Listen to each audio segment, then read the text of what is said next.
Hello everyone, मैं फिर से प्रेजेंट हूँ एक मोस्ट इंपॉर्टेंट रूल लेके। ओके, इससे रिलेटेड भी एग्जामिनेशन में काफ़ी क्वेश्चन बनते हैं। ओके, तो ये रूल क्या कहता है, जो भी आपकी इंट्रांजिटिव वर्ब्स होती हैं वो आपकी कभी भी आपकी पैसिव वॉइस स्ट्रक्चर्स में यूज़ नहीं होती हैं। ओके, अब यहाँ पे एक चीज़ आपको ध्यान रखना है, इंट्रांजिटिव वर्ब होती क्या है। इंट्रांजिटिव वर्ब वो वर्ब होती है जो अपने साथ ऑब्जेक्ट लेके नहीं चलती। ठीक है, इसका अपोजिट होता है ट्रांजिटिव वर्ब। ट्रांजिटिव वर्ब वो होती है जो अपने साथ ऑब्जेक्ट लेके चलती है। ओके, जो ऑब्जेक्ट होता है वो आपका नाउन हो सकता है या फिर आपका प्रोनाउन होता है। व्हाट और whom का रिप्लाई आपका ऑब्जेक्ट होता है ट्रांजिटिव वर्ब का।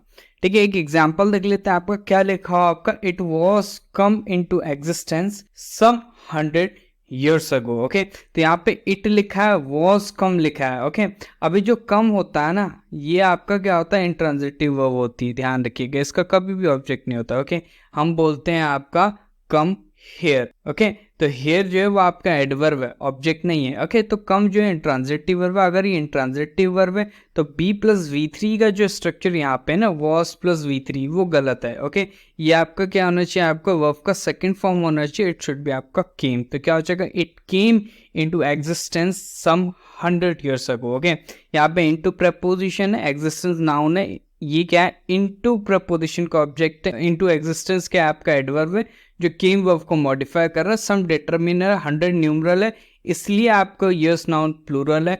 अगो जो है वो आपका एडवर्ब है, बिफोर भी आपका क्या एडवर्ब है।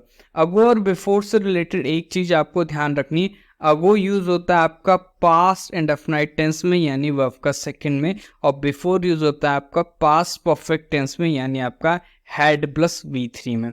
ये अलग से एक मैंने आपको रूल बता दिया। ठीक है, तो हमने यहाँ पे से क्या सीखा, हमने ये सीखा कि अगर इंट्रांजिटिव वर्ब है तो उसका पैसिव वॉइस नहीं बनाते हैं। ओके, डिटेल में डिस्कस करते हैं। इतना ही नहीं है, मैं ये भी बताऊंगा क्यों नहीं करते हैं। ठीक है, तो पहले एक दो एग्जांपल हम कर लेते हैं, उसके बाद हम डिस्कस करेंगे कि भाई क्यों ऐसा होता है। एक और क्वेश्चन हम यहाँ पे देख लेते हैं इसका। ओके, क्वेश्चन क्या आपका, he has been gone there. Okay, तो ही आपका सब्जेक्ट है, हैज आपका वर्ब है, हेल्पिंग वर्ब, बीन भी हेल्पिंग वर्ब है, गॉन मेन वर्ब है, देयर एडवर्ब है।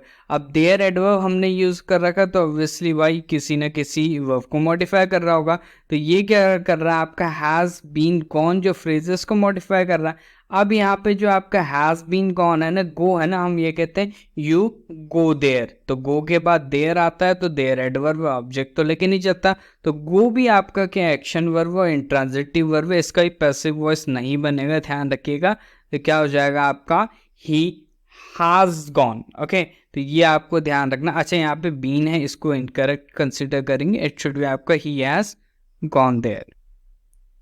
ठीक है, तो ये चीजें क्या करनी है, आपको ध्यान रखना है। अब ऐसा क्यों होता है ये भी हम डिस्कस कर लेते हैं। देखिए, जो एक्टिव वॉइस का स्ट्रक्चर होता है ना, उसमें आपका सब्जेक्ट वर्ब ऑब्जेक्ट होता है। ठीक है, अगर हम पैसिव वॉइस की बात करेंगे तो पैसिव वॉइस में जो आपका एक्टिव वॉइस में सब्जेक्ट होता है ना, वो आपका बाय प्रेपोजिशन का ऑब्जेक्ट बन जाता है, ये आपको ध्यान रखना है। और जो आपका ऑब्जेक्ट होता है एक्टिव वॉइस में, वो आपका सब्जेक्ट बन जाता है। ठीक है, और जो वर्ब होता है इसको हम क्या करते हैं, बी की फॉर्म यूज करते हैं, प्लस जो वर्ब होती है उसकी थर्ड फॉर्म यूज करते हैं। अब यहाँ पे एक चीज आपने देखी होगी, यहाँ पे देखो वर्ब के साथ मैंने ऑब्जेक्ट लिखा हुआ, तो इसका मतलब जो वर्ब है वो ट्रांजिटिव वर्ब है। ठीक है, अगर यहाँ पे वर्ब इंट्रांजिटिव होती, सपोज यहाँ पे क्या आपका इंट्रांजिटिव वर्ब है, और इंट्रांजिटिव वर्ब तो अपने से ऑब्जेक्ट लेके नहीं चलती, तो ये होगा आप सब्जेक्ट एंड वर्ब का स्ट्रक्चर हो गया। अब यहाँ पे अगर इंट्रांजिटिव वर्ब ऑब्जेक्ट नहीं है, तो अगर ऑब्जेक्ट नहीं है तो सब्जेक्ट क्या बनेगा, समझ रहे हो मेरी बात को। तो जब आपका ऑब्जेक्ट ही नहीं होगा, ऐसी वर्ब जिसका ऑब्जेक्ट ही नहीं है, ठीक है, अगर ऑब्जेक्ट ही नहीं है तो सब्जेक्ट क्या बनेगा पैसिव वॉइस में, तो वो वर्ब आपकी क्या होती है, इंट्रांजिटिव वर्ब होती है। तो ये आपको ध्यान रखना है। ओके, तो इसलिए हम क्या करते हैं, आपका इंट्रांजिटिव वर्ब का पैसिव वॉइस नहीं बना। जैसे ये देखिए, आपका शी है, राइट्स आपका वर्ब है, शी राइट्स व्हाट, रिप्लाई मिला अ लेटर। तो अ लेटर क्या है, आपका राइट्स वर्ब का ऑब्जेक्ट है, इसका मतलब राइट जो है आपकी ट्रांजिटिव वर्ब है। अगर इसका पैसिव वॉइस बनाएंगे तो ये जो ऑब्जेक्ट होगा ये सब्जेक्ट बन जाएगा।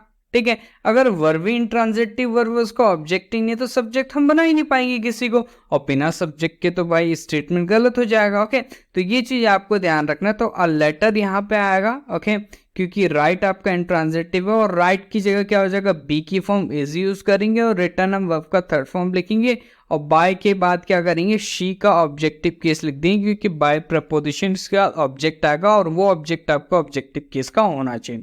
तो ये रीजन होता है इंट्रांजिटिव वर्ब का पैसिव वॉइस करेक्ट होने का और इंट्रांजिटिव वर्ब का पैसिव वॉइस ना बनाने का। तो ये चीजें आपको ध्यान रखनी। ये फंडा अगर क्लियर है आप लोगों को तो कुछ क्वेश्चंस मैं आप लोगों के लिए लेके आऊँ, ओके, उनका आंसर आपने कमेंट में करना है। ओके, 4 से 5 क्वेश्चन है, बहुत इजी कंसेप्ट है। ओके, तो इनके आंसर्स आपने कमेंट में करने हैं। मिलते हैं in the next section. Till then जय जय भारत।